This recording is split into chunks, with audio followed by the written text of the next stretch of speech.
WRRS! WRRS, bring you the latest intermediate school news. We're all in this together. Once we know that we are, we're all stars and we see that we're... Hello, intermediate school, and I want to welcome you here to channel WRRS on January 27th, 2021. I'm Evelyn Stryker. This station prides itself with bringing you the latest intermediate school news. On this date in 1880, American inventor Thomas Edison patented the incandescent lamp. So turn on a lamp today in his honor. Here is one for Mrs. Hopper and Mr. Balin. Happy birthday, Mozart. You would be 256 years old today. It's also National Chocolate Cake Day, National Bubble Wrap Day, National Library Shelfie Day. I wonder if Mrs. Hahn knows about this. Let's hear a drum song from Mr. Balin's class.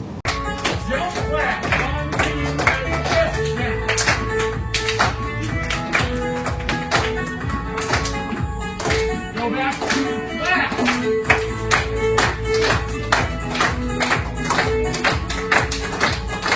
Jump class, ready, go. Down.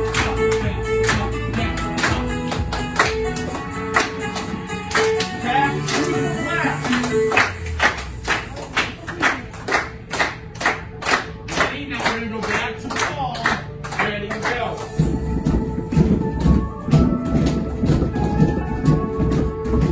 Ready, double time, go!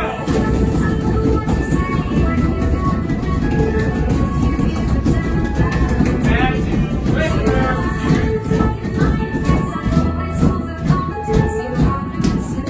Double time, ready, go!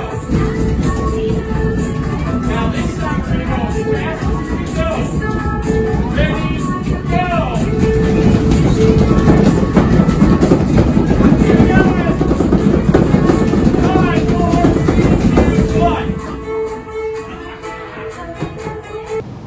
Nice job.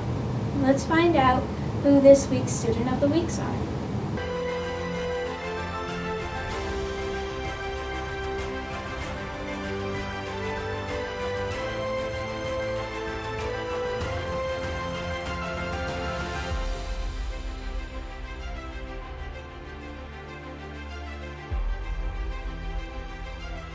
Congratulations. It's library time with Mrs. Hahn. Hello, intermediate school. The answer to last week's emoji story title is camp. And here's a quick shot at this coming week's. This is a newer book that we got in one of our recent orders, and it's a super powerful book. It's a chapter book. It's not a graphic novel, but it gets super, super high ratings, and it's actually on my to-be-read list very soon. So if you want to read it before me and give me some feedback on it, I would love that information from you. But email me at jordan.hahn@hornellcsd.org if you have the answer to this emoji story title. Also, this is the end of the month for the month of January, so I'm going to go ahead and pick our book box winners for this month. Need to get a blue one for 4th grade. And that was a previous winner, so actually we're going to take that one out just for today, just because I love to spread the love. Let's see. And our 4th grade winner. Twice in a row I can't pass it up, sorry. 4th grade winner is Krishan Allington, and I know he's won before, but when I pull his name twice, that means that he is in here and he's checking out books and doing lots of reading. So congratulations, Krishan, you win again. Our 5th grade winner is Trayvon Harris. Congratulations, Trayvon. Stop down to the library to claim your prize. Our 6th grade winner, Michaela Cullen. Congratulations.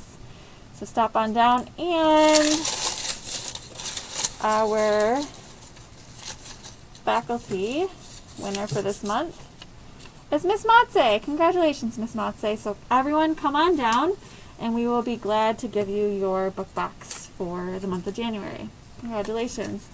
Also, since it was the end of the month, I would like to point out that we have had 437 books checked out of our library this month, and also our top 3 book checkouts for the month of January were yet again Guts, Harry Potter, and Dogman. So I would love to see some of our newer books hit the top checked out books for the month. So let's keep on checking out some books. I hope you all have a great week. Stay happy, healthy, and safe. Have you checked out a book lately? It's time for Counselor Chat. Hey guys, it's Mrs. Bailey back for another Counselor's Chat, and this week I want to talk to you about attendance. Keep up the good attendance work. If you can make it better, improve your attendance, because I'm having so much fun watching those pie in the face videos. Why is it so entertaining to watch someone get a pie in the face? Who knows, but I love it, and keep it going, because I really love to watch them. Whether it's getting on your Google Classroom or in your Zooms or coming to in-person learning, being in school, I want you to consider your #1 job. Being in school and trying your absolute best. That's your job right now. And be good at your job. And you'll get rewarded for it, whether it's in grades, whether it's in compliments from your teachers, or watching people get a pie in the face. I personally think Mr. Gaffney should have to get 2 pies in the face. That's just me. Let me know what you guys think. Maybe we can make it happen. But have a great week, and I'll see you soon. Now it's time you all have been waiting for. Again, the pie in the face. Drum roll, please. All right, boys and girls, the votes are in for all of your guys' hard work at home and at school for participation and attendance, and you voted for Mrs. Walter. Mrs. Walter, you ready? No. Oh, man. Oh my goodness. No, no, no, no, no. Oh! Oh, yay! I try to be delicate. Oh.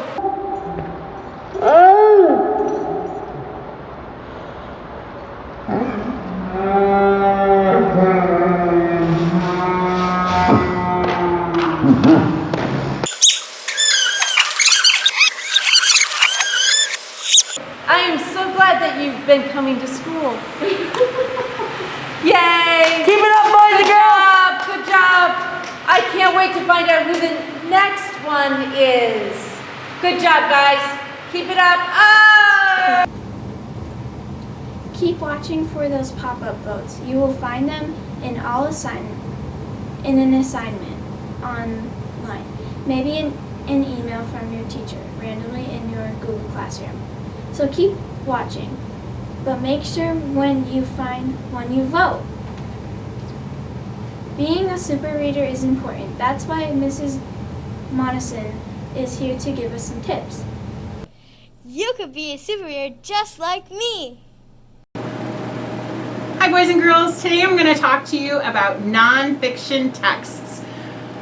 In a nonfiction text, you have facts and information.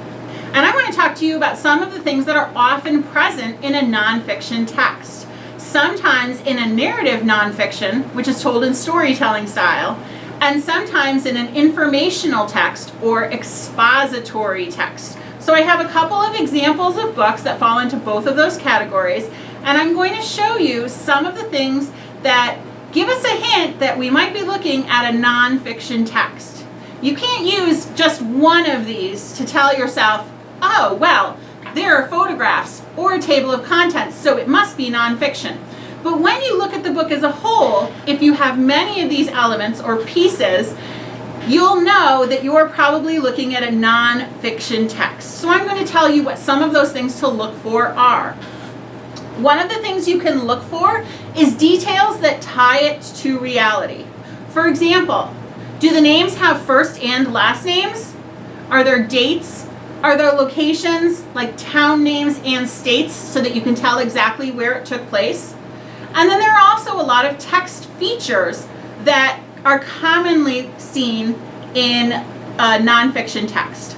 So first, in a nonfiction text,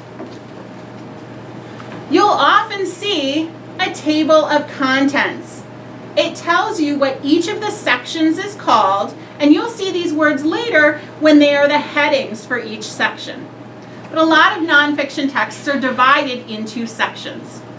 Another example of something that you'll see in a nonfiction text is a map. This map shows where this type of animal is located. Maps, along with the title, oftentimes a key, labels, and sometimes a caption, can give you a lot of valuable information. Another thing that we'll find in a lot of nonfiction texts is a diagram. And when we're looking at a diagram, there are a couple of different reasons that authors might include one. This diagram compares the size of humans and a couple of different animals, as well as the mysterious Bigfoot, which the book wonders if really exists.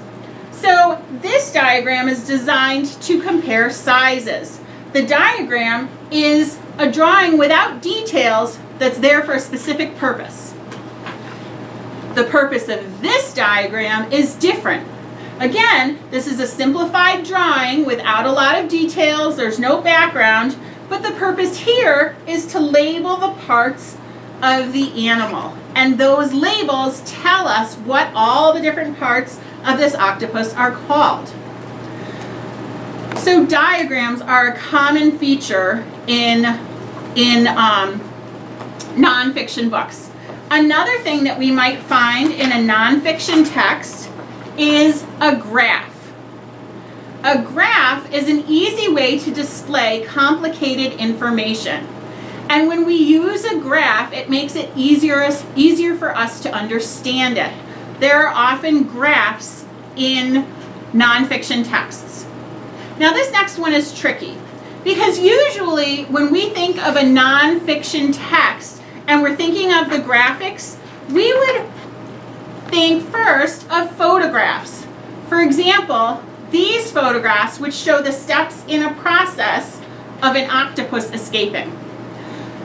We do think first of photographs when it comes to nonfiction text, but there aren't always photographs throughout the entire text. Sometimes you might be reading about something that happened before cameras were invented, or in a place where there were no cameras available. Another reason there might be illustrations rather than photographs is because that's the style that the author is using. In this book about bald eagles, it's comparing different types of birds using drawings. Even though there are drawings in this book, this is nonfiction, and everything they're saying about those birds are facts. When we're looking at a book that's nonfiction, each section is divided out by its heading. The heading tells you what that section will be about. Another thing that you'll find in a nonfiction text is a sidebar. Here's the main text of this story, and then here's a little bit of extra information that they've highlighted by putting it into a sidebar. You'll also often find a glossary in the back of your book. Those are some of the many text features that are commonly seen in nonfiction books. Remember, you can't just go by one. You want to find a variety of different characteristics of nonfiction that will tell you that you know you're looking at a true story or a book of facts. Have a great day. Madison.